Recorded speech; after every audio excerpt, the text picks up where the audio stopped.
This week on Your Newsroom, I'm Alex Bogroth. Georgia Southern held a panel discussion on U.S. intervention in Venezuela. I'm John Wright. See how Statesboro celebrated Martin Luther King Jr. Day. Plus, Georgia Southern came up short against the Troy Trojans. Our cameras were there. This year's org fair was a great opportunity for clubs to recruit new members. We caught the action. Finally, the UPB hosted a bracelet making event. If it matters to you, it matters to us. And it all starts right now. This is Your Newsroom, with our team of reporters in the field covering the stories that matter to you. Now from the Georgian Media Group, this is Your Newsroom. Hey everyone, welcome back to Your Newsroom. I'm John Wright. And I'm Alex Wilgroth. On Tuesday night, international studies and political science professors hosted a discussion about the recent U.S. intervention in Venezuela. Your Newsroom's Will Graves has the story. Following the capture of Venezuelan President Nicolas Maduro and his wife by U.S. military forces earlier this month, faculty experts from Georgia Southern decided to host a discussion. 4 professors with a background in international studies and political science led the panel, going over different motivations for the decision and potential consequences. It's not about Maduro. But that's not to say that Venezuela is not an important state when it comes to the global drug trade. The history of Venezuela's government was also discussed with an overview of how Maduro seized power. Professor Christopher Brown, who spent time in Venezuela after graduating high school, provided insight into the impact of Maduro's rule on Venezuelan democracy. After the presentation, the panel took questions from students and professors on the future of Venezuela and what Maduro's capture could signal to U.S. allies.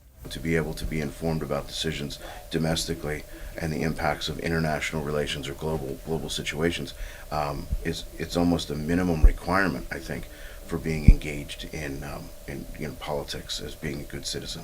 Another panel may be held later in the semester as the position of the U.S. on the world stage continues to change under the Trump administration. Nicolas Maduro is currently being held at a detention center in New York City, awaiting trial on charges of drug trafficking and narco-terrorism. This has been Will Graves reporting for Your Newsroom. Thanks, Will. The Bullitt County NAACP celebrated Martin Luther King Jr. Day and his commitment to civil rights. Your Newsroom's Michelle Andreo has the story. Despite last week's cold weather, the Statesboro community recognized and celebrated Dr. Martin Luther King Jr.'s commitment to the civil rights movement and nonviolent activism in a parade last Monday. Hosted annually by the Bullitt County chapter of the NAACP, the 2026 parade theme was Dream with Hope, Believe in the Community, Lead with Purpose. We've had some really great participation this year, a lot of people who've returned from previous years and a lot of first-time participants as well. Hundreds of participants marched in the parade, including the JROTC, local organizations and businesses, marching bands, and more. We start the planning process in September, and we've got a small group of volunteers who plan the parade and a larger group of volunteers who help make sure everything is running smoothly on the day of. A panel of volunteer judges scored each float based on creativity, theme, and appearance. This is Michelle Andreo reporting for Your Newsroom. Michelle, where did the parade take place? Great question. The parade went through downtown Statesboro and concluded at Louetta Moore Park. Sounds great, Michelle.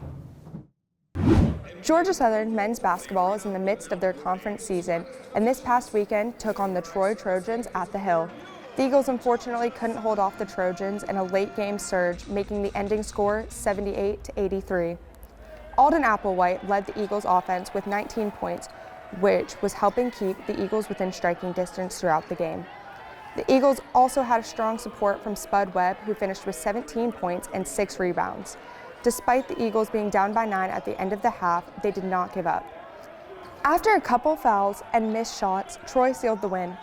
The next home games for the team are on February 4th and February 11th at the Hill. Go out and show your Eagle love and pride for the team. Georgia Southern clubs tabled the annual org fair. Michelle Andreo has the story. Each semester, the Office of Student Activities hosts the Student Organization Fair, an opportunity for campus clubs, sororities, and other organizations to connect with Georgia Southern students. This semester's Student Org Fair was held last Wednesday at the Russell Union Rotunda and featured about 130 student organizations. We truly want to let our students know the opportunities that they have on campus and the possibilities of getting involved, and so that is what today is for. Many organization tables were home to informational flyers and decorations that showed off their group's activities and achievements. The OSA's table offered hot coffee and donuts for students to enjoy. We are an organization dedicated towards engineers interested in the transportation field. This is not just roads, this is like harbor, rail, and airports. Duvey added that her organization was only established a year ago, making the Student Org Fair a great opportunity to recruit new members interested in hands-on experience in the field. Reporting for your newsroom, I'm Michelle Andreo. Thanks, Michelle. Students gathered at the Rotunda for Bracelets and Brews on Thursday. This was a great opportunity for students to express their creativity through handmade bracelets. UPB also provided tea, hot chocolate, and some sweet treats. UPB is planning on hosting more fun events throughout the semester, allowing for more connection outside of the classroom. Thank you, John. Before we go, here are some events around Statesboro this week that you don't want to miss. Tonight, head to the Hill to watch the women's basketball team take on Southern Miss. Tomorrow, explore what Statesboro has to offer at Borough Browse at the Russell Union Rotunda. Find out what it means to be truly blue on Saturday as UPB crowns the next Miss Georgia Southern. Don't forget to connect with us on social media at @your_newsroom. Thank you so much for joining us this week. For John and for all of us at Your Newsroom, I'm Alex Wilgroth, and we'll see you next time.